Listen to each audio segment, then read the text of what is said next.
Hi everyone, this video is on exercise 12J question 1.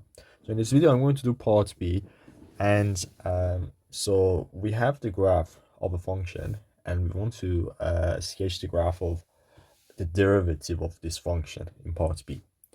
So in order to do that, we first need to understand the behavior of this function, because it has some important features that are going to help us to sketch the graph of the gradient. So first of all, note that this graph um, doesn't have any turning points, because in terms of the derivative graph, the turning points of f of x are going to be the x-intercepts of the f dash x curve. But in this case, as we can see, there is no turning point. So that means the graph of f dash x is not going to have any x-intercepts. Also, as you can see, the gradient is constantly increasing. So that means that f dash x is always above the x-axis, because for the parts of a graph that it's the gradient is increasing, the f dash x graph is going to be above the x-axis. So far we have realized that the graph of f dash x is going to be above the x-axis, and it's not going to intersect the x-axis. Another important thing here is that this graph of f of x has a horizontal asymptote when y is equal to 10. And what this means for us is that when we want to sketch the graph of f dash x, so because f of x flattens out towards a horizontal asymptote, which is, y is equal to 10, and that means it's a slope tends towards 0.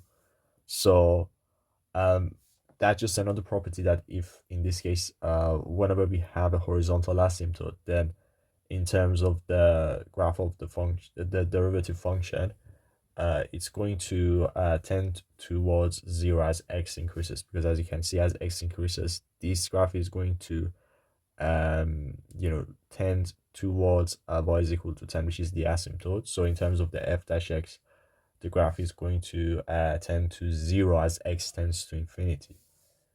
And so by considering all of these, and also the last thing that we should consider here is that, as you can see, these types of questions are all about just understanding the behavior of the function. So it's not like, using a recipe and just, follow the steps. And finally, the last thing that we need to understand is that initially the gradient is increasing at a very fast rate, but then it slows down. So that means when we want to sketch, we first need to start with a steep gradient and then slow down.